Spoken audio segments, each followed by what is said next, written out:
Welcome to the Midlife Midsters Podcast, your podcast for inspiration on being bold and saying yes to making the most of midlife. It's so good to see you guys today. You too. I wish Carmen was here, but she's out traveling. But we have an interesting topic, and we're all just going to share the topic and talk openly about it. But we've named it The Unfiltered Life, basically talking about midlife, different taboos, things that people don't talk about at our age with certain people. We've gotten really good at, as friends, to discuss a lot of this. And I find talking about it more and more with my siblings and their friends. So I think we're turning the corner and talking about age-related topics like menopause being one of them, and body image. So I'm just going to open it up for discussion for all of us. So anyone that wants to start, we'll just dig in and start talking. So I've been thinking about this a lot, especially because we were talking about like taboo, right? Like unfiltered. How much do we want to share about things that we might filter? So maybe we could just, I mean, we're talking about this, right? Like vaginal dryness, right? White whiskers that lasers can't get, saggy boobs, menopausal middle. I mean, we don't have to talk about all these subjects, but maybe just let's throw out what are some of those unfiltered or taboo things that crossed your mind when we were thinking about this topic, and then maybe we can talk about some of them, but not all of them. Well, I think for me, the word menopause just seems like an infinite or a very defined place in someone's life where the end is coming near, or they've lost their sexuality. It's unfortunate because it happens to people at different ages, sometimes in their mid-40s even, and it can be as late as somebody in their 60s.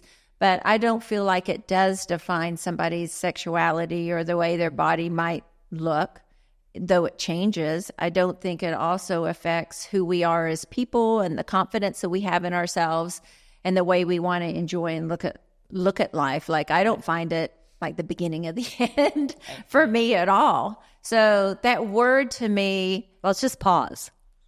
It's not end. Just menopause. Wouldn't it be nice? Right, yeah. If people look at it that way. But I think we're getting better because we're discussing it so much more. I think people are living longer. I mean, women are living longer, long past the menopause onset. So it's not the end of the world.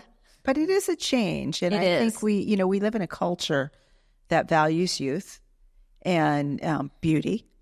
And I think once you hit menopause and things start changing, you lose the youth, and you can believe that you lose the beauty. I would make the case that beauty is actually comes from something other than just how taut your skin is and how firm your breasts are, and nice tight little snatched little middle.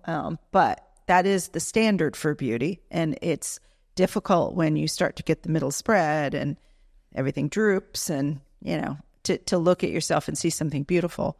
But I'll tell a little story that kind of connects to that. I remember when I was pregnant with my son, I was actually really terrified about giving birth. I mean, I was terrified. I did not want to do it. What I was really terrified about actually was I knew I was going to probably need an episiotomy.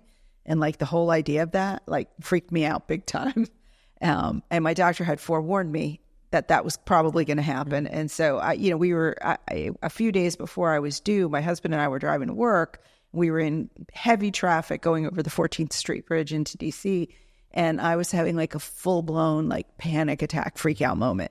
And my husband, who is just a very kind and reassuring person, said, look, just look around you at all these cars and all these people in these cars. They were all born, and they were all born pretty much the way that you're going to give birth. And they all had mothers who gave birth the way that you are going to give birth. And they survived, and their mothers, by and large, survived. We don't live in a country with a huge maternal death rate.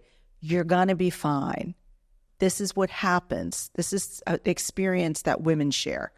And it really did reassure me.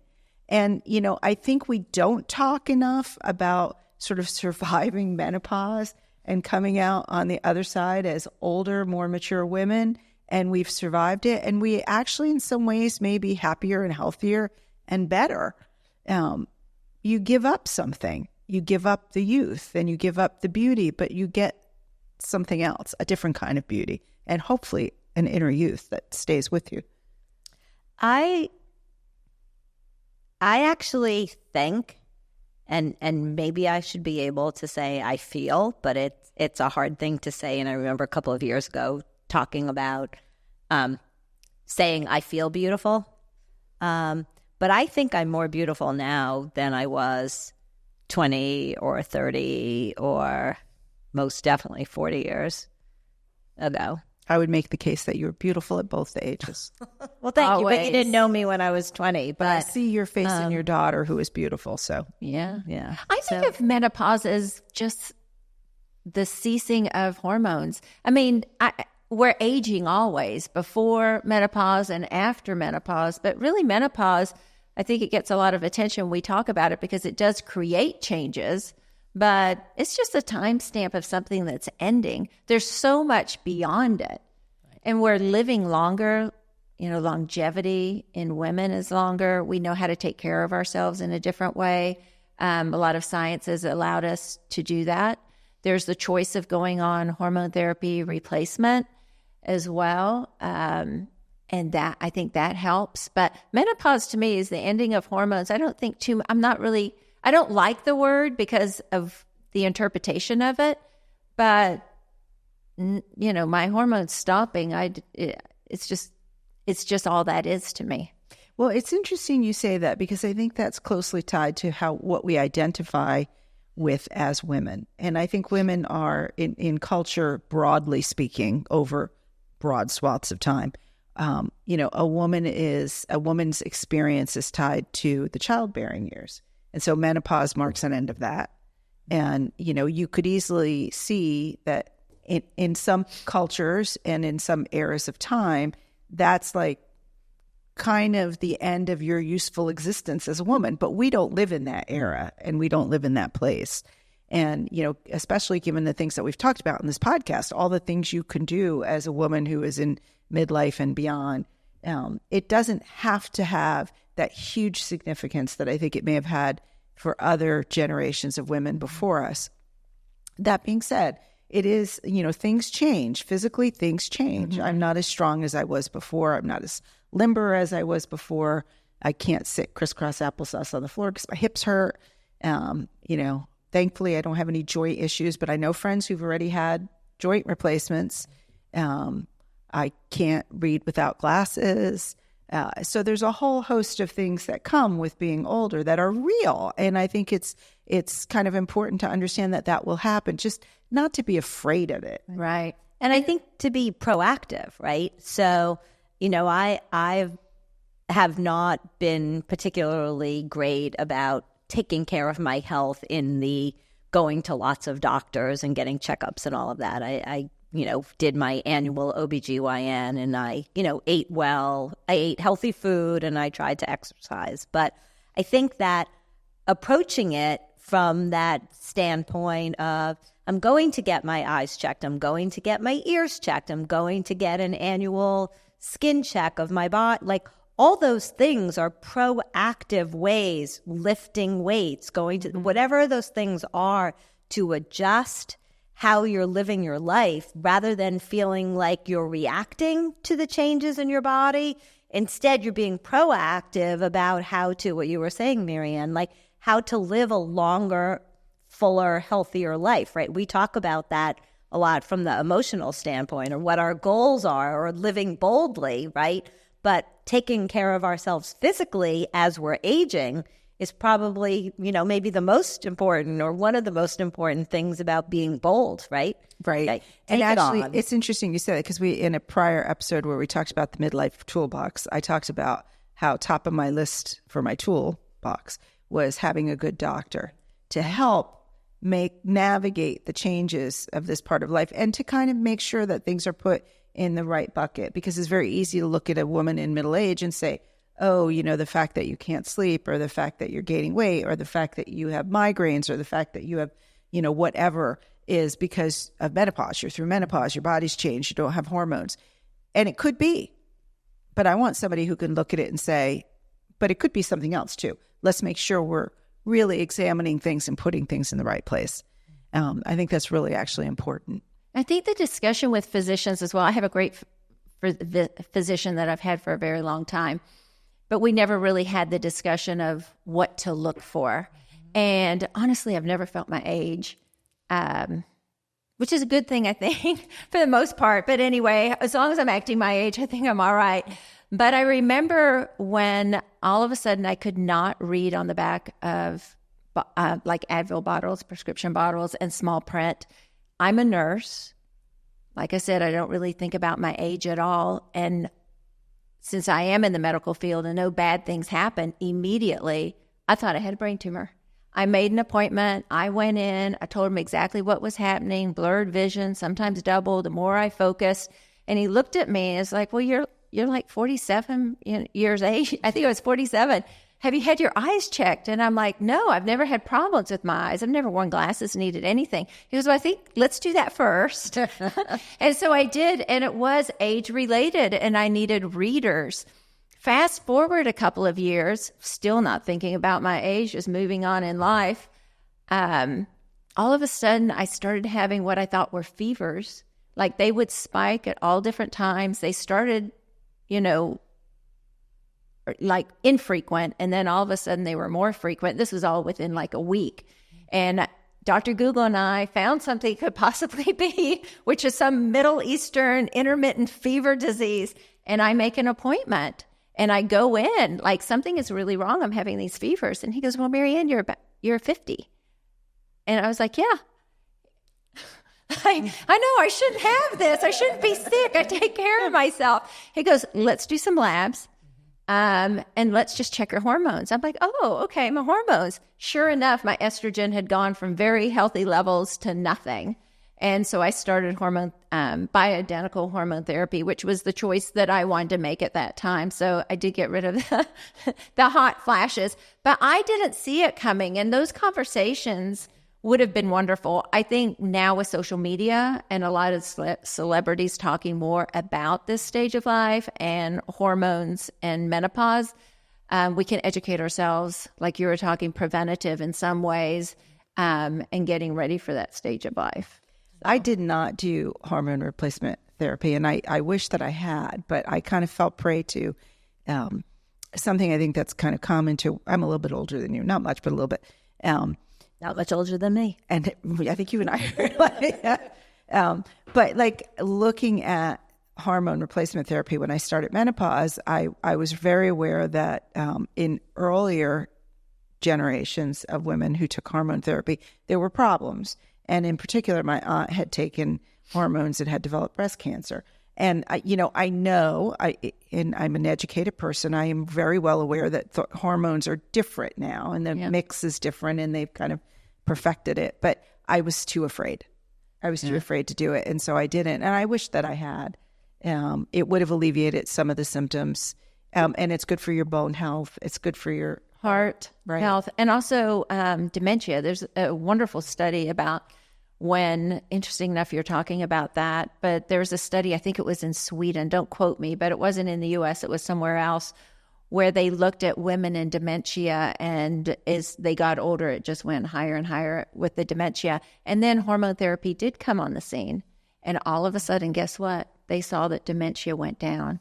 And then there was the scare about blood clots, cancers, so people quit taking Premarin and some other of the hormones, and guess what they saw? The dementia levels went back up. Mm-hmm. So dementia is another one as well, but it's not for everybody. If people have a family history of cancer, that's definitely something you need to talk to your physician. For me, when we talk about body image, I mean, we all want to look healthy and well and good, right? We want to feel good in our own skin. One thing also, I think with hormone therapy, it doesn't have to be that. I think we just need to get in the gym. But the body image for me has really moved towards strengthening, like being strong, being able to carry my groceries in when I'm 80 years old and getting myself up off the floor. That's where I like to put in my time and my work. And I think that with menopause, that changes as well. We lose muscle. It's harder to maintain in general, but we can do it without hormones. I'm not saying that, but I'm just saying, just adding that into the mix of the things that happen during menopause. I need to do that. I need lift to weights? lift weights. Yeah. Yeah. I mean, I know I need to, right? It's not new, but I think I need to maybe take this podcast and maybe like have Muscle Monday or something, right? There you go. And maybe, no, really, true. Maybe just Monday mornings, Muscle Monday morning, that I start my week just doing something with weights, even if it's just one day a week to start, but to begin to get that to be part of my routine. Because I do know that I need to build my strength, and I do know how valuable it is for bone health and posture and all kinds of things. And longevity is linked to lean muscle mass, the amount of muscle somebody has. I mean, it makes a difference. I'm going to make a note. Muscle Monday.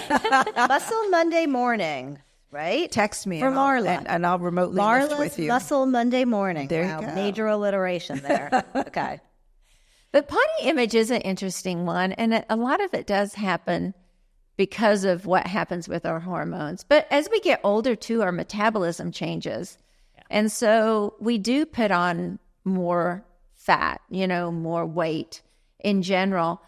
But what we lose, what is considered we lose sometimes in society, which is the way we look, I think we gain I feel more confident in who I am now, even with all those changes, and a little wiser just through life experiences and living. And I'll take that over the way my body looks because of aging any day of the week. Yeah. Well, and I think that's what I was saying about like feeling more beautiful or believing that I look more beautiful now. I think it's a piece of a lot of different things, right? And it is the confidence is probably the biggest piece of all those things that, the inner beauty that comes through, right? You look at people and you can see, I think about this a lot, having watched the Olympics, that you're looking at these beautiful bodies and faces. And I talked to my dental hygienist about this because I was noticing these incredible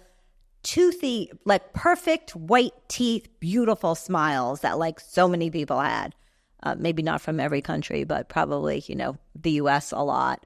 And she said, well, younger teeth look whiter and healthier. And as you age, your teeth change. So, dental hygiene is, another one of those preventive activities that we need to pay attention to. And we don't really have that handbook that prepped us for, turning 47, right, or 50. But we had that handbook growing up and liking it, when you were about to go through puberty. And we bought those books about, having babies and what to expect when you're expecting for people who did have children who gave birth, right? We got manuals, but I think, and maybe part of it is, to our topic, the taboo aspect of menopause and aging, that nobody really wanted to say, okay, you know what, you're 47, it's time to start thinking,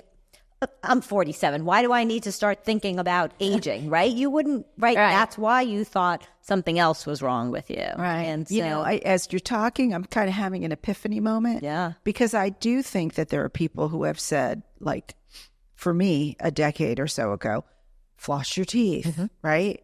Don't be around too much loud noise, right? Work on weightlifting, shift your diet to more protein and less fat. And there's a part of me, and I guess I truly did not identify it until just this moment. There's a part of me that knew all that and did not want to listen to it, because that meant accepting that those things would happen to me. My teeth will age. I will need glasses. I do need glasses now. I actually have hearing aids, which I use on occasion. Like, the process will go on.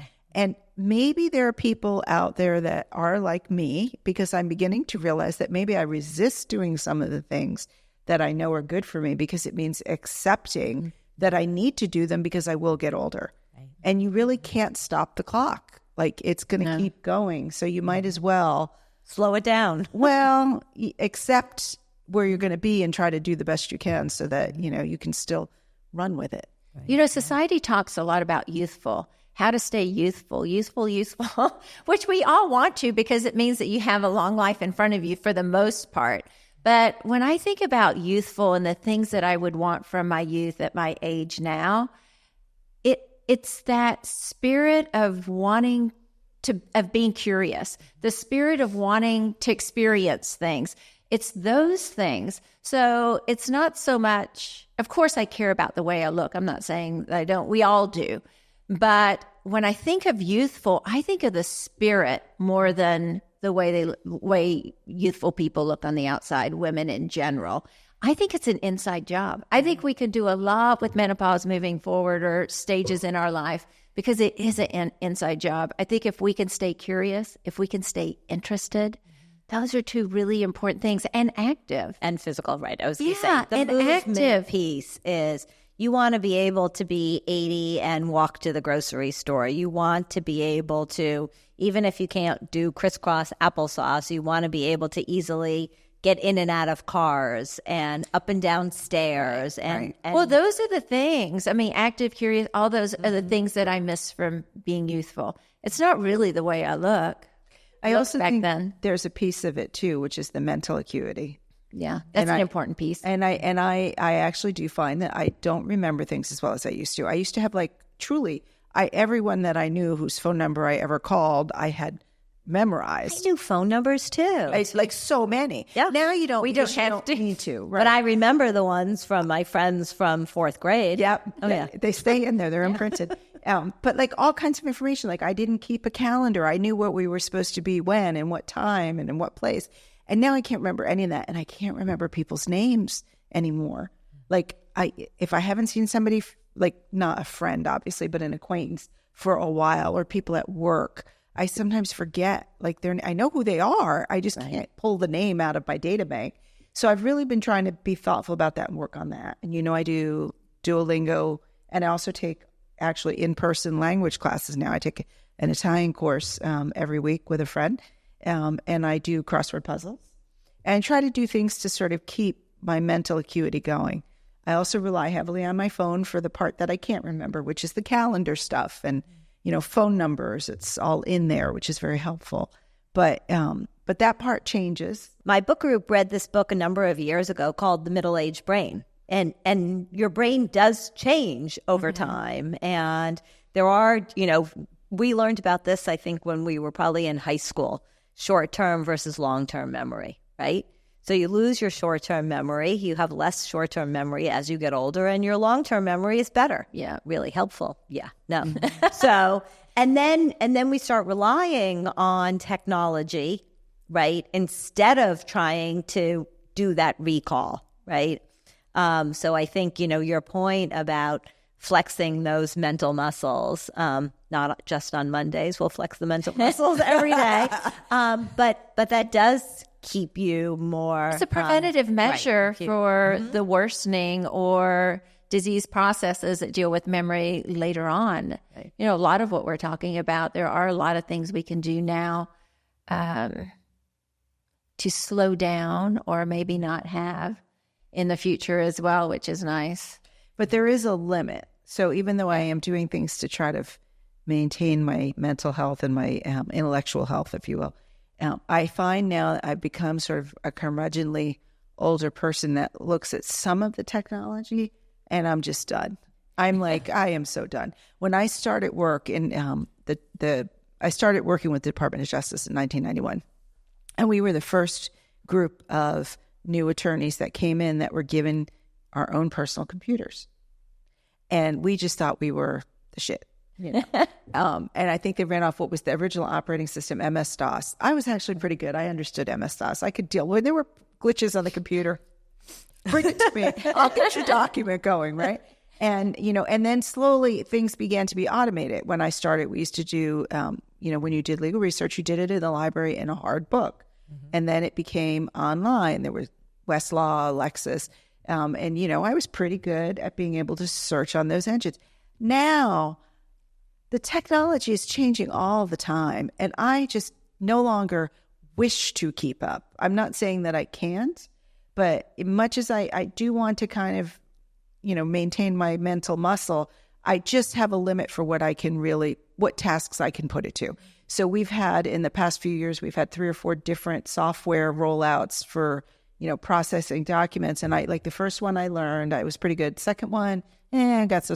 The third one, I was like, I'm just done. I'm just not. Can you still use the first one? Yeah, I can still use the first one. I mean, and that's what I'm doing. And my supervisor occasionally says you should really learn the new. I'm not going to learn the new thing. I just by the time I learn it, you'll roll out something else. Learn something fun that you're going to enjoy. Yeah, Italian. There you go. Italian. Right. I'd rather put my brain to something that's more useful. But I do feel a little like the curmudgeonly old person that's like, oh, all this technology. Well, even the camera, and when Photoshop or Bridge change, I mean, it takes a minute. It does. It takes a minute, but I think that's another good way of flexing that muscle as well. And that's a technology that I'm happy to embrace because I enjoy it. Yeah. So I think that's a really good point you just made, right? That you were making a decision about where you want to put your energy, right? And you're not saying, I can't learn something new, right? You do want to learn something new, whether it's photography or a new technological tool for your photography or a new language. Using Duolingo, that's a technological tool. So I think that point about, how do you want to spend that time, and to really be back to our theme about being bold about saying, no, I don't really need to learn this new technology. The one is working for me, and I'm going to put my mental energy and flex those muscles on some type of technology that you love. Right? I think one of the things about growing old or aging and growing older is the fact that we can do that now. I wouldn't have done that with my boss at 30, right? But now we have more confidence. We put in boundaries for ourselves. We know how to keep ourselves mentally healthy, I guess you would say, and pick and choose. So there are good things. So what we lose, there's things that you lose as you age, of course, but there's also a lot of things you gain. One of the things that I wish that was spoken more between physicians and their patients, or just in general, social media is getting better with it, is preparing women for these changes and what to look for. And I don't mean just hot flashes or any of those things, but one of the pieces that I think is so important is making sure that we're confident women going into this stage. Then if we gain a few pounds, it might not bother us as much. We're not so wrapped up in the way we look, which becomes a problem for us, because we have confidence. And I think that it's really important for women to build those strengths up that they have, love themselves for who they are, and what they give to the world, what they give to their family, what they give to their friends. And then these other little things wouldn't seem so much. It seems like society makes a bigger deal than maybe we individually even do. But because of that trickle effect, we sit in it. And it's just unfortunate. So I think the discussion of embracing yourself and feeling good about who you are, moving in, no matter what age you are, is just a good message. The younger generation talks about it. I know your daughter. I know Talia too. Mm-hmm. And they're strong girls in their 20s. And I don't know that I had that confidence at that age about who I am. And that's partly because women, at least in my mother's generation, didn't talk about things. There was something sort of inherently shameful about, going all the way back to when I started menstruating. I was we talked about this a little before we started recording, but I was 9 years old. My mother did not discuss that with me. It was like, go talk to your older sister. And I got bare minimum information. And when my mother was going through menopause, she was very tight-lipped about what was happening. My mother had a hysterectomy, actually, and very tight-lipped about what was happening. Women were inherently ashamed of themselves and their bodily functions. And I think that that's really kind of awful. Yeah. And I think you're right. Doctors can help by helping normalize, not in a dismissive way. Right. Like, oh, well, you're just a woman going through menopause. But listen, this is part of the menopause process. Let me tell you what to expect. But I also think we can do that for one another. And, I don't want to get too into this because, sex and sexuality is such a very personal thing. But I think you alluded earlier, Marla, to like dryness, right? It gets harder to have sex when you go through menopause. That's just reality. But we don't talk about that. And if we were willing to talk about it, I mean, there are things you can do to maintain an intimate relationship with your partner that's still satisfying for both of you, even if that's an issue. Right. But we don't share that with our friends because it feels too embarrassing. So I wish that we could normalize those conversations because it's a normal part of life. Well, and I think that I've already told you I don't like the word menopause. Basically, it's just, your cessation of periods and not having hormones, but also your childbearing years, right? I mean, they're gone as well. So that's another marker. But it doesn't mean that sexuality or women aren't beautiful or sexual in any way past that. And I think people hear the word menopause and just think that that's done. And I'm here to tell you it's not. I think women are beautiful at all ages, and their sexuality should be honored and celebrated at all ages. It doesn't just stop because you're in middle age or you're not having a period anymore. Well, that's right. And we talked about this also in an earlier podcast this season, like, going and getting new bras and like feeling good from the bottom up is part of that, embracing that what sexuality means in middle age, which is a little bit different. The body's different, but it's still there. I find so much beauty looking at older women. I do. And young too. But when you look at young, you're like, I do think, wow, they've got a lot of life lessons to learn because I've learned them. Not that they're doing anything wrong, but I look at that. Like, you have a lot of adventures ahead of you. But when I look at older women, I'm just in awe of the life they've probably had. And because most of the women, and we've talked about this in podcasts as well, most of the women I think that we engage with in the community or in our family, we have so much respect for them, and we look at the way they've lived their lives and like having conversations with older women.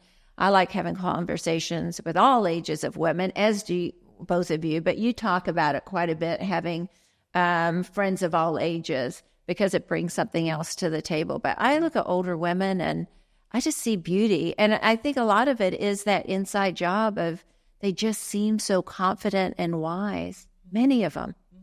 And that's a beautiful thing. I want to actually do something a little different that we don't usually do in our podcast.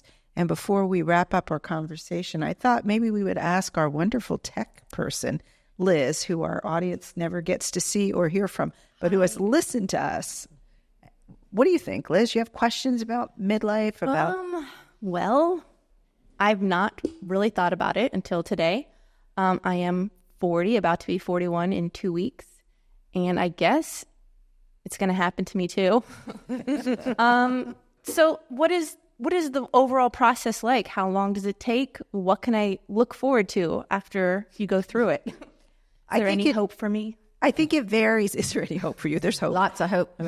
Keep listening to our podcast. You'll get hope. I think it's different for everyone. I can tell you that my experience started actually kind of, I think maybe a little bit late. It was like early mid-50s. When I started, my period started tapering off. And I started with the hot flashes, and man, are they wicked. I mean, like, until you've had one, you don't really know what it is. And then all of a sudden you have one and you're like, oh shit. Or you see people. What is it? What is a hot flash? It almost feels like you're heating up like an oven. You know how you preheat an oven?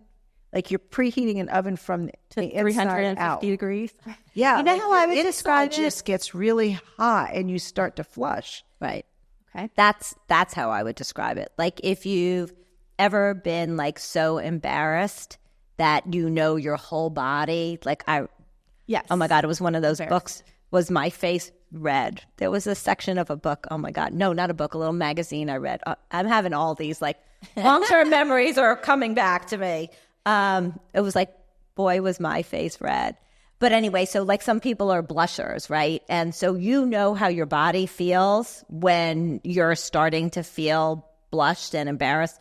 That's how a hot flash feels, except that it's multiple times hotter. Right. But that's how that internal feeling going up through your whole body to your face. And And then how long does it last? Oh, it can go on for a long time. Like a minute? An no, hour? you just go stick your head in the freezer and then it'll subside. You're Like talking a about, minute or two episodic, but it could last. but the process of having them can last for years. But I yes, they are very episodic, and you can get them multiple times a day, and they're completely random. I had night sweats more than I had hot flashes. So for me, I started with that, where you'd wake up in the middle of the night and you were just wet. You were drenched. You were just I sweating. might already be going through that. Or maybe it's just your bedroom. It needs to be 65 degrees and get rid of that comforter, right? Sure. Yeah. And you can talk to your physician if you're interested in hormone replacement therapy as well, either regular or bioidentical. And that, so going through menopause, I already told you my story. It lasted about a week. And then I didn't have a lot of symptoms. The other symptoms that of course, you gain weight more and you notice that it takes longer to build muscle. Those are the things that I've noticed. And then out of the blue, I ended up with an arrhythmia, a heart arrhythmia, right around the time, well, pretty much exactly around the time that my hormones changed. And so some things can creep up on you like that, or that didn't even creep up on me. It was out of the blue. So things happen. And the other thing I had, which I don't know if hormone therapy affects, but I had really awful sleep. I have not been a great sleeper anyway, but once I started menopause, it went from bad to like appallingly bad. I just would wander around the house at night. It was really awful. And then I actually stopped having periods and thought I was done. So I was like, okay, the worst of it's over, but I was still getting hot flashes. And then I suddenly, 2 years later, started getting a period again. And I went to my doctor. I was like, I'm spotting. I have cervical cancer. You have to check. And she was like, no, you're having a period. I'm like, no, I'm not having a period. I haven't had a period for 2 years. It happens. That happened to me as well. Yeah. So then I had like another year of periods before they finally ended. And actually that part is such a blessing. Wow. It is so nice not to have to worry about that. But go ahead. Not to have to worry about periods? Yeah. Is that the blessing at the end? Yeah. That's the blessing part. Yeah. The lack of sleep, the hot flashes, that all kind of sucks. But there was another sucky part too. Like for me and some other women, like you can sometimes have really, really heavy flows. Mm-hmm. Like, yeah, unusually. Yes. Yeah, that's true. It's erratic. It doesn't just stop. It sort of does crazy stuff and then it stops. Right. Yeah. But, overall, the process wasn't really as bad as I thought it would be. I think it would have been better if I'd done hormones. I wish I had, but I didn't. So, but I didn't either. So that might explain, those different. What is life like now? Are you guys kind of back to being whatever you felt before, or is what's life like? No, but some of that is just naturally part of aging. I'm not as flexible as I used to be. We were watching the Olympics. I always had a dream when I was a kid of doing gymnastics. That was what I really wanted to do. And I was watching those young girls and thinking, okay, maybe when I was a kid, if I had learned, I could do some of that. But now, like standing on a balance beam would be a challenge. I definitely have issues with balance that I didn't have before. And that's very noticeable. But I actually do feel relatively strong and pretty healthy, active. So I don't feel like having passed that milestone has been a bad thing. It's just a thing. Yeah, it's just a thing. Mm-hmm. I've enjoyed the aging process in so many ways, way more than the loss of looking like I would have at 20 or 30 or did look. I've lost the importance of that in some ways. I still take care of myself and I want to look as good as I can and be as fit and all of that. But the quest for perfection kind of goes to the sideline. Don't you think? I think one of the things that has helped with that is that our culture as a whole, like you guys know I have like a TikTok addiction. I just do. But like you see these where are they now TikToks, like so young stars that were like the stars when I was a young person are now my age, and what do they look like now? And I find a lot of comfort in that. I'm like, I'm not the only one who like has gray hair or has wrinkles or has like, the tire around the middle that it's a little hard to shift these days. It's just part of the process. And that actually makes me feel, back to your point about confidence, more confident, because I'm just sharing, like I did when I gave birth, an experience that lots of people have. And that sense of shared experience is comforting. Thank you for sharing your experience. Thank you. Thanks for asking. Well, this has been a good discussion. Yeah, it's been a great discussion. If our listeners have any questions, they can find us at AmericanMidsters.com. Thanks for joining.